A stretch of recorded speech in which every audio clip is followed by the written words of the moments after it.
അതിന്റെ റിസൾട്ട് എങ്ങനെയായിരിക്കും കിട്ടുക? റിസൾട്ട് ഇങ്ങനെ ഒരു 77 പേജസിന്റെ റിപ്പോർട്ടായിട്ടാണ് വരിക. നമ്മൾ നോർമലി PDF ആയിട്ടാണ് കൊടുക്കുന്നത്. ഇത് നമ്മളൊരു ഇതിന് വേണ്ടിയിട്ട് ഇട്ടിട്ടുള്ളതാണ്, ഒരു റെഫറൻസിന് വേണ്ടിയിട്ട് ആൾക്കാർക്ക് കാണാനായിട്ട്. നമ്മുടെ ഒരു ബ്രെയിൻ ലോബ്സ് എങ്ങനെയാണ് വർക്ക് ചെയ്യുന്നത് എന്നുള്ള കാര്യം, അതുപോലെ തന്നെ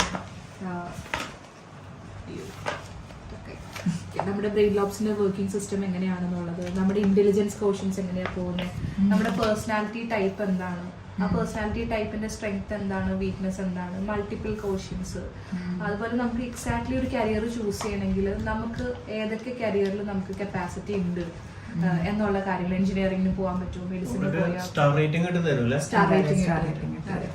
മാനേജ്മെന്റ് ഓപ്ഷൻ പറ്റുമോ, IAS IPS അങ്ങനത്തെ പോയി കഴിഞ്ഞാൽ ശരിയാവുമോ. അപ്പൊ അങ്ങനത്തെ കാര്യങ്ങളെല്ലാം തന്നെ കറക്റ്റ് ആയിട്ട് നമുക്ക് അറിയാൻ പറ്റും. ചില ആൾക്കാർ ഈ സ്വിച്ച് ചെയ്യാനൊക്കെ ചോദിക്കാറുണ്ട് കരിയർ. ഇപ്പൊ ഇത് എല്ലാ ഏജും നമ്മൾ പറയില്ല 5 വയസ്സിന് മുകളിലുള്ള ആർക്ക് വേണമെങ്കിലും ഈ ബ്രെയിൻ മാപ്പിംഗ് ടെസ്റ്റ് ചെയ്യാം. അപ്പൊ അവരുടെ ഗുണം എന്താണെന്ന് വെച്ചാൽ കുഞ്ഞുങ്ങളാവുമ്പോൾ അവർക്ക് കൃത്യമായിട്ട് അവരുടെ പേഴ്സണാലിറ്റി പിന്നെ അതേപോലെ അവരുടെ ലേണിംഗ് സ്റ്റൈലൊക്കെ ഐഡന്റിഫൈ ചെയ്യാനാണ് ഏറ്റവും കൂടുതൽ ഈ ടെസ്റ്റ് ഉപകാരപ്പെടുന്നത്. അപ്പൊ വലിയ ആൾക്കാരാകുമ്പോൾ ഒന്ന് നമ്മുടെ സ്വഭാവം നമുക്ക് ശരിക്കും തിരിച്ചറിയാം, നമ്മുടെ സ്ട്രെങ്ത്തും വീക്ക്നെസ്സും കാര്യങ്ങളും അറിയാം. അത് കൂടാതെ ഭൂരിഭാഗം ആൾക്കാരും ചെയ്യാം അവരുടെ കരിയർ സ്വിച്ചിന് വേണ്ടിയിട്ടായിരിക്കും. ഇപ്പൊ ചെയ്യുന്ന ജോലിയിൽ സാറ്റിസ്ഫൈഡ് ആയിരിക്കില്ല.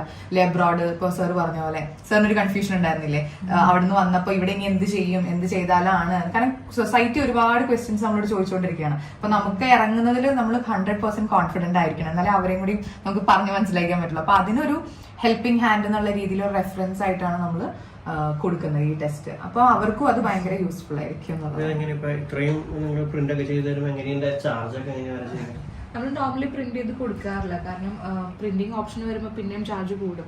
നമ്മൾ PDF ആയിട്ടാണ് അയച്ചു കൊടുക്കുന്നത്. അതൊരു റിപ്പോർട്ട് കൗൺസിലിംഗിലൂടെയാണ് കൊടുക്കുന്നത് ഈ റിപ്പോർട്ട്. അതായത് ഇത് നമ്മൾ സ്വന്തമായിട്ട് വായിച്ച് മനസ്സിലാക്കുന്നതിനേക്കാളും ഒരു സർട്ടിഫൈഡ് ആയിട്ടുള്ള ഒരു കൗൺസിലർ അല്ലെങ്കിൽ സൈക്കോളജിസ്റ്റ്, കരിയർ കൗൺസിലറിന്റെ ഹെൽപ്പോട് കൂടി ഒരു 1 hour എടുത്തിട്ടാണ് ഡീറ്റെയിൽ ആയിട്ട് ഇത് പറഞ്ഞ് മനസ്സിലാക്കുന്നത്.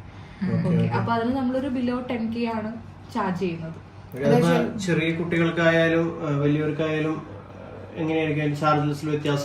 പ്രൊസീജിയേഴ്സ് എല്ലാം സെയിം ആണ്, വരുന്ന റിപ്പോർട്ടുകളും സെയിം ആണ്. സെയിം ഇൻ ദ സെൻസ് പ്രൊസീജിയേഴ്സും കാര്യങ്ങളും ഒക്കെ സെയിം തന്നെയാണ് വരുന്നത്. ഇതിൽ റേറ്റ് പാക്കേജ് എങ്ങനെ ഡിഫറൻസ് വരാന്നറിയോ? കാരണം ഇപ്പൊ ചില ആൾക്കാർക്ക് ഈ ടെസ്റ്റ് എടുത്തിട്ട് ജസ്റ്റ് ഒന്ന് അറിഞ്ഞാൽ മാത്രം മതി എന്ന് പറയുന്നവരുണ്ട്. ചില ആൾക്കാർ ഇതിന് ഫോളോ അപ്പ് വേണം എന്ന് ആഗ്രഹിക്കുന്നുണ്ട്, അവർക്ക് ചേഞ്ച് വേണം, അപ്പൊ അത് മോഡിഫൈ ചെയ്യാൻ അല്ലെങ്കിൽ സെൽഫായിട്ട് അവരെ മോട്ടിവേറ്റ് ചെയ്യാൻ അവർക്ക് അറിയില്ല. അപ്പൊ നമ്മുടെ ഹെൽപ്പ് എടുക്കും. അപ്പം ഇതിന്റെ കൂടെ നമ്മളൊരു പാക്കേജ് ആയിട്ട് കൊടുക്കും.